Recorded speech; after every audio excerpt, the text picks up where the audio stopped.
اب میں آپ کے سامنے یہاں پر انجینئر محمد علی مرزا کی جو نئی پیداوار ہے اس کا ایک نیا کارنامہ آپ کے سامنے رکھتا ہوں۔ وہ کہتے ہیں جیسا گرو ایسا چیلا، جیسا پیر ایسا مرید، وہ کہتے ہیں نیلے پہ دیلا، وہ کہتے ہیں کہ بیٹا باپ سے بھی آگے۔ تو یہ حساب ہے یہاں بھی۔ جو حالت انجینئر محمد علی مرزا صاحب کی ہے اس کے اندھے مقلدین اس سے بھی 2 ہاتھ آگے ہیں۔ جیسے بیچارے کو اردو عبارتیں استاد کو سمجھ نہیں آتی بعین ہی، اسی طرح اردو عبارتیں وہ جناب کے شاگردوں کو اور بلائنڈ فالوور جو اندھے مقلدین ہیں ان کو بھی سمجھ نہیں آتی۔ جناب نے بہشتی زیور کے 2 مسئلے بیان کیے۔ اس سے پہلے میں جناب موصوف کا تعارف کرواؤں گا۔ جناب کہتے ہیں جی میں محمد علی مرزا صاحب کا شاگرد ہوں۔ جیسے کہ سب جانتے ہیں انجینئر محمد علی مرزا صاحب میرے استاد ہیں، اور جناب نے زندگی میں ایک ہی صحیح کام کیا تھا جو اللہ نے توفیق دی تھی، وہ بھی اللہ نے سلب کر دی۔ کہتے ہیں زندگی میں ایک ہی مرتبہ سچ بولنا۔ محمد علی مرزا نے مسند احمد کی ایک ضعیف روایت بیان کی تھی جس میں اس نے نبی اکرم صلی اللہ علیہ وسلم پر جھوٹ بولا تھا کہ انہوں نے معاذ اللہ اما عائشہ صدیقہ رضی اللہ تعالی عنہ کو ظالم کہا ہے۔ تو جناب نے اپنا جوش دکھلاتے ہوئے لوگوں کو دیکھا دیکھی کہ لوگوں نے جب کہا ہے تو میں بھی ذرا اپنا جوش دکھلاؤں، تو جناب نے کہا جی کہ یہ آپ نے جھوٹ بولا ہے، آپ کو چاہیے تھا کہ آپ اس پر رجوع کر لیتے۔ وہ ایک ہی بار توفیق ہوئی تھی۔ جب ویڈیو ریکارڈ کروائی اور دیکھا کہ ہر طرف سے لعن طعن میرے استاد محترم پر ہو رہے ہیں اور کہیں ان کے حصے میں لعن طعن کچھ زیادہ نہ آ جائے، تو جناب نے شیطان کی پیروی کرتے ہوئے فوراً ویڈیو کو ڈیلیٹ کر دیا۔ اب ویڈیو کو یوٹیوب سے ڈیلیٹ کر دیا گیا ہے۔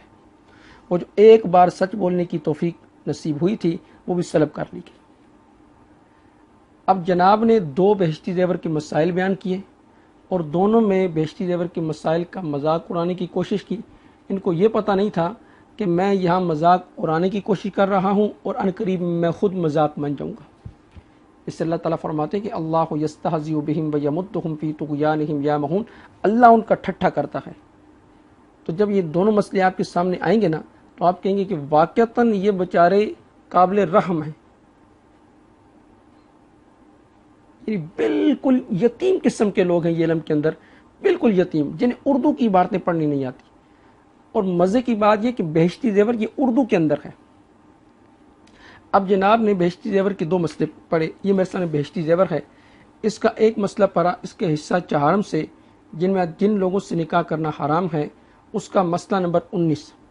مسئلہ یہ پڑھا کہ رات کو اپنی بیوی کو جگانے کے لیے اٹھا مگر غلطی سے لڑکی پر ہاتھ پڑ گیا یا ساس پر ہاتھ پڑ گیا، بیوی سمجھ کر جوانی کی خواہش کے ساتھ اس کو ہاتھ لگایا، تو اب وہ مرد اپنی بیوی پر ہمیشہ کے لیے حرام ہو گیا۔ اب کوئی صورت جائز ہونے کی نہیں اور لازم ہے کہ یہ مرد اب اس عورت کو طلاق دے دے۔ اب اس پر تبصرہ کرتا ہوا جناب کہتے ہیں کہ یہاں یہ کہہ رہے ہیں کہ غیر عورت کو اگر غلطی کے ساتھ ہاتھ لگ گیا اور رات کو اپنی بیوی کو جگانے اٹھا تھا اور جوانی کی خواہش کے ساتھ غیر عورت کو ہاتھ لگا دیا، تو اب بیوی حرام ہے اور حلال ہونے کی کوئی صورت نہیں، اس کو طلاق دے دے۔ رات کو اپنی بیوی کو جگانے کے لیے اٹھا مگر غلطی سے لڑکی پر ہاتھ پڑ گیا۔ پوائنٹ ٹو بی نوٹڈ کہ رات کو اپنی بیوی کو اٹھانے کے لیے اٹھا مگر کسی اور لڑکی پر ہاتھ پڑ گیا۔ پھر جناب دوسرا مسئلہ پڑھتے ہیں۔ یہ دوسرا مسئلہ ہے باب 4 سے، یہ مہر کا بیان۔ اس کا مسئلہ نمبر 16 ہے کہ کسی نے اپنی بیوی سمجھ کر غلطی سے کسی غیر عورت سے صحبت کر لی اور اس کو بھی مہر مثل دینا پڑے گا، اور اس صحبت کو زنا نہ کہیں گے، نہ کچھ گناہ ہوگا، بلکہ اگر پیٹ رہ گیا تو اس لڑکے کا نسب بھی ٹھیک ہے، اس کے نسب میں کچھ دھبا نہیں، اس کو حرامی کہنا درست نہیں۔ جب معلوم ہو گیا کہ یہ میری عورت نہ تھی تو اب اس عورت سے الگ رہے، اب صحبت کرنا درست نہیں۔ اس مسئلے کو بیان کرتے ہوئے جناب یہ تبصرہ کرتے ہیں کہ پہلے مسئلے کے اندر کہہ رہے تھے کہ اگر رات کو بیوی کو جگانے کے لیے اٹھا اور کسی غیر عورت پر غلطی سے ہاتھ پڑ گیا اور جوانی کی خواہش کے ساتھ اسے ہاتھ لگایا تو فرمایا اپنی بیوی حرام ہو جائے گی، اور اس مسئلے کے تحت جناب تبصرہ کرتے ہیں کہ اگر کسی غیر عورت کو معاذ اللہ کہتے ہیں ٹھوک بھی دیا تو بیوی حرام نہیں ہوگی۔ کہتے ہیں یہ کس طرح کے مسائل بیان فرما رہے ہیں؟ تکو جی ایک پاسے کے کہہ رہے ہیں کہ اگر کسی نے غلطی سے کسی دوسری عورت کو چھو لیا تو وہ اس کی اپنی بیوی اس کے اوپر حرام، اور دوسری طرف کیا کہہ رہے ہیں کہ اگر غلطی سے کسی نے کسی کو ٹھوک دیا ہے تو جو اس کی بیوی حلال ہی رہے گی اور باقاعدہ وہ عورت بھی حلال ہو جائے گی. آپ خود سوچیں اس طرح کی چیزیں یہ کتابوں میں لکھ کے گئے ہیں بزرگ. اب مجھے حیرت تو یہ ہے کہ جن بیچاروں کو اردو کی عبارتیں پڑھنی نہیں آتی وہ عربی کی عبارتیں پڑھ کر امت کی کیا اصلاح کریں گے؟ وہ تو امت کے اندر انتشار ہی پیدا کریں گے نا. اگر یہ کسی کے پاس بیٹھ کر 2-4 باتیں پڑھ لیتے علم کی تو شاید ان کی عقل میں یہ مسئلہ آ جاتا. اب آپ خود اندازہ لگائیں نا کہ جو بندہ اردو کی عبارت پڑھ کے مسئلہ نہیں سمجھ سکتا تو وہ عربی کی عبارت پڑھ کے مسئلہ کیا سمجھے گا؟ اس مسئلے کی وضاحت تو میں بعد میں کروں گا، پہلے آپ سے چند باتیں پوچھنی ہیں. جناب، سب سے پہلا میرا سوال یہ ہے کہ یہ جو 2 مسئلے آپ نے بیان کیے، آپ اور آپ کے مرشد صاحب یہ دونوں زور لگا لیں اور قرآن کریم کی وہ آیت بتائیں کہ جس کے خلاف یہ مسئلہ ہو. نمبر 1. نمبر 2، اگر آیت آپ کو نہ ملے تو برائے مہربانی ہمیں وہ حدیث نکال کے دے دیں کہ یہ مسئلہ کس حدیث کے خلاف ہے. اگر آپ کو حدیث بھی نہ ملے تو مجھے سلف صالحین میں سے کوئی سے 5 نام دے دیں کہ جنہوں نے اس مسئلے پر اعتراض کر کے اس مسئلے کو غلط کہا ہو. 5 نام صرف.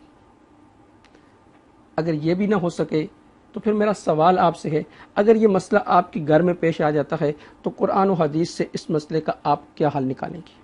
ہمیں وہ حل نکال کے دے دیں. یہ تو قربان جاؤں فقہا پر اور علماء پر کہ جنہوں نے آپ کو اول سے لے کر آخر تک زندگی کے سارے مسائل کا نچوڑ نکال کے دے دیا. ورنہ تو میں آپ کو بخاری شریف دے دوں تو بخاری شریف میں سے آپ ساری زندگی لگا کر مجھے نماز نکال کے نہیں دے سکتے.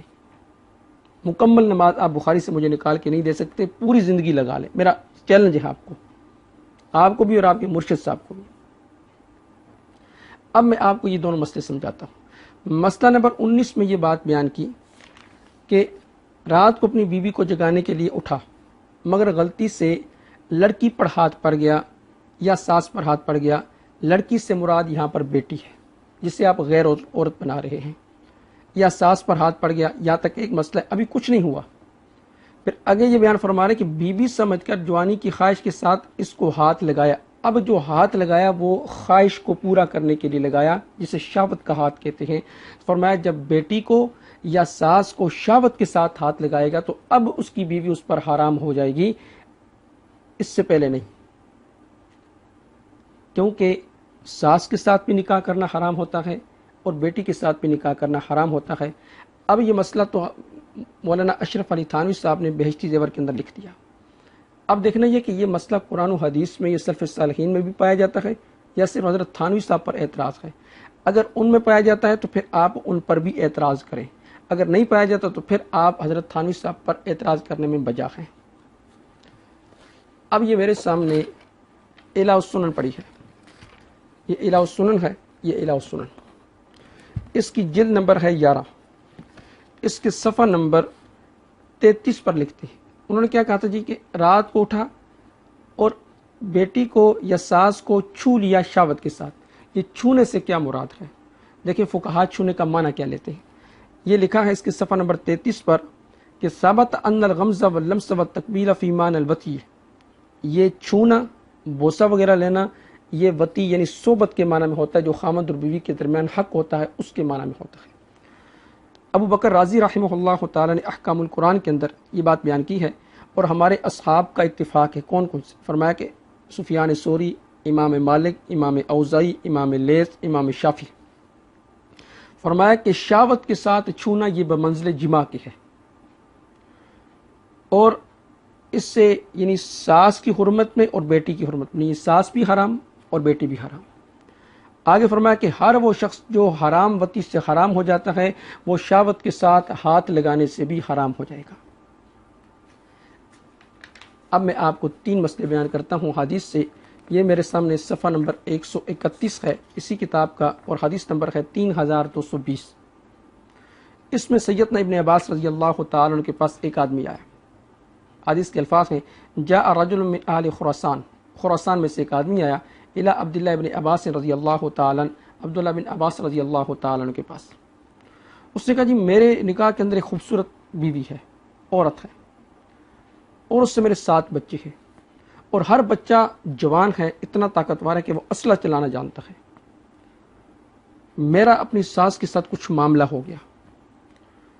تو فرمایا کہ فما ترى، آپ کیا کہتے ہیں اس کے بارے میں؟ تو عبداللہ ابن عباس صحابی رسول ہیں، یہ مسئلہ بتا رہے ہیں. کہا تیرے پاس پیسے کتنے ہیں؟ کہا جی 3 لاکھ درہم. 3 لاکھ درہم. کہا اس مسئلے کے بدلے میں کتنے درہم فدیہ کر سکتا ہے؟ اس نے کہا جی سارے کر سکتا ہوں. کہا سارے کر سکتا ہے؟ کہاں؟ کہا اس کے باوجود تیری بیوی تجھ پر حرام ہے. تو یہ کیا مسئلے لکھے ہیں؟ اس طرح کے مسئلوں سے کیا آپ کو سکھایا جا رہا ہے؟ اور پھر یہی مسئلے ہیں نا جس کے اوپر علی بھائی نے بولا تھا کہ کوئی بھی ایسا مدرسہ نہیں جس کو کلین چٹ دی جا سکے. کرو اعتراض ابن عباس رضی اللہ تعالیٰ عنہ پر. دوسرا مسئلہ 3221. سیدنا حسن بصری رحمہ اللہ تعالیٰ ان سے سوال کیا گیا، ایک آدمی نے شہوت کے ساتھ اپنی بیٹی کو سینے کے ساتھ لگا لیا. ظاہر بات ہے کچھ جان کے تو نہیں لگائے گا نا، غلطی سے لگ گیا، لیکن شہوت کے ساتھ لگا لیا. فرمایا کہ ایتزوج امہا، اب اس کی ماں سے نکاح کر سکتا ہے؟ فرمایا کہ لا، نکاح نہیں کر سکتا. پہلی حدیث کی سند جو میں نے بیان کی اس کی سند میں آتا ہے وَسَنَدُهُ حَسَنٌ، اس کی سند حسن ہے. تیسری حدیث 3222. ابراہیم نخعی رحمہ اللہ تعالی سے سوال کیا، اور مزے کی بات یہ کہ اخبرنا ابو حنیفہ تھا عن حماد عن ابراہیم، امام ابو حنیفہ رحمہ اللہ تعالی. فرمایا کہ اذا قبل الرجل ام امرته، ایک آدمی نے اپنی بیوی یعنی ساس کا بوسہ لے لیا یا اس کو شہوت کے ساتھ چھو لیا، فرمایا حرمت علیہ امرته، اس کی بیوی اس پر حرام ہو جائے گی. اور اس کے آگے لکھا وَرِجَالُهُ ثِقَاتٌ، اس کے راوی سارے ثقہ ہیں، سارے راوی ثقہ ہیں. اب یہ 3 حدیثیں میں نے بیان کی، اپنی ساس کو شہوت کے ساتھ ہاتھ لگایا یا اپنی بیٹی کو شہوت کے ساتھ سینے کے ساتھ لگا لیا، دونوں صورتوں میں فرمایا اس کی بیوی اس پر حرام ہو جائے گی. اور لمس کا معنی میں نے بتا دیا کہ وہ جماع کے معنی میں ہے. اب یہ مذہب کس کس کا ہے؟ یہ صفحہ نمبر میرے سامنے 35 کھلا ہوا ہے. یہ مذہب ہے حسن بصری رحمہ اللہ تعالی، امام عطا، امام طاؤس، امام مجاہد، شعبی، ابراہیم نخعی، سفیان ثوری، اسحاق اور اصحاب الرائے. یہ ان سب کا مذہب ہے جو بڑے بڑے فقہا اور سلف صالحین ہیں. بلکہ یہاں پر یہ بھی لکھا ہے کہ فَإِذَا زَنَا بِامْرَأَةٍ، کہ اگر کسی نے عورت سے زنا کر لیا تو حرمت علی ابیہ و ابنہ، کہ وہ عورت اس باپ پر اور بیٹے پر بھی حرام، اور وہ حرمت علیہ، اور اس مرد پر اس کی ماں اور اس کی بیٹی دونوں حرام. اور آگے لکھا کما لو وطیہا بشبہۃ، جیسے اگر کسی نے شبہ کی وجہ سے، غلطی کی وجہ سے، یعنی غلطی کی وجہ سے کسی سے وطی کر لی یا اس کو حلال سمجھتے ہوئے وطی کر لی. اب میرا سوال یہ ہے کہ آپ سلف صالحین پر فتویٰ لگائیں گے یا اپنا مذاق بنوائیں گے؟ یہ تو تھا اس کا تحقیقی جواب. اب میری طرف سے 2-3 جواب روایتی اور ایک جناب کی خدمت میں جو میں اپنا روایتی جواب دیا کرتا ہوں. وہ یہ کتاب ہے نزل الابرار من فقہ النبی المختار. یہ کہا کہ یعنی نبی کی فقہ ہے یہ، چلے وہ تو امتیوں کی تھی نا، کہتے ہیں یہ نبی کی فقہ ہے. اس کے صفحہ نمبر 24 پر ایک مسئلہ لکھا ہے. مسئلہ یہ کہ ولو ادخل ذکرہ فی دبورہ نفسہ لا یلزم الغسل. فرمایا جس نے اپنا ذکر اپنی دبر میں داخل کر دیا، یعنی اپنا ہی آلہ اپنی ہی دبر میں داخل کر دیا، تو فرمایا کہ اس پر غسل نہیں ہے جب تک انزال نہ ہو. بھائی سارے مسئلے چھوڑو، پہلے مجھے یہ بتاؤ یہ ہوگا کیسے، یہ کر کے دکھاؤ. اور اس کو نام دیا یہ نبی کی فقہ ہے. مجھے بتائیں قرآن کی کون سی آیت سے یہ مسئلہ ثابت ہے اور کس حدیث سے ثابت ہے؟ ذرا یہ مسائل کھول کر امت کو بتائیں نا کہ آپ نے کیا لکھا ہوا ہے. اسی میں چند لائن نیچے لکھا کہ اگر کسی نے حشفہ کو کپڑے کے ساتھ لپیٹ کر، اس کو لپیٹ کر اگر جماع کیا اور لذت محسوس نہ ہو تو غسل واجب نہیں ہے، لذت محسوس ہو تو غسل واجب ہے. یہ مسئلہ قرآن کی کون سی آیت سے یہ حدیث سے ثابت ہے؟ پھر کنز الحقائق کے اندر لکھا ہے کہ داڑھی والے مرد کو دودھ پلانا جائز ہے. مجھے یہ بتائیں کہ داڑھی والا مرد دودھ پیے گا یا کچھ اور کرے گا؟ جناب یہ جو آپ کہہ رہے تھے کہ یہ مسائل اکیلے میں سنیں، اگر فیملی کے ساتھ بیٹھیں تو ہینڈ فری لگا لیں، تو یہ والے مسائل بھی آپ اکیلے میں سنیں، یا اگر آپ فیملی کے ساتھ بیٹھیں تو پھر ہینڈ فری لگا لیں. اب میری طرف سے آپ کو ایک روایتی جواب جسے میں جمال گوٹا کہا کرتا ہوں. میں یہ کبھی نہ دیتا، لیکن ان کو دینے کی ضرورت ہے۔ جناب نے کہا جی یہ مسئلہ لکھنے والی کی بیوی کے ساتھ اگر یہ مسئلہ پیش آ جائے کہ کسی نے غلطی کے ساتھ اس سے صحبت کر لی تو اس کو مار دلوائیں گے؟ یار جس نے یہ مسئلہ لکھا ہے، نعوذ باللہ استغفر اللہ، مثال دینے کے لیے کہہ رہا ہوں، جس نے یہ مسئلہ لکھا ہے، کوئی غلطی سے اس مسئلہ لکھنے والے کے کسی گھر والے کے ساتھ اگر کوئی کام ڈال دے تو یہ جو انہوں نے لکھا ہے کیا یہ اس کو اپروو کریں گے؟ کہیں گے کہ یار اگر غلطی سے اس نے ہماری عورت کے ساتھ کر لیا ہے تو وہ اقرار کر رہا ہے تو وہ پھر اس کو مہر لے کے دیں گے اور پھر جو بچہ ہوگا تو اس کو بھی حلال ٹھہرائیں گے؟ اب میری طرف سے جمال گوٹا لیں۔ جناب آپ کے بینوئی اگر غلطی کے ساتھ اپنی ساس کو رات کو ٹھوک دیں تو قرآن و حدیث سے مسئلہ نکال کر ان کو بتائیں گے؟ یہ میری طرف سے آپ کے لیے جمال گوٹا ہے۔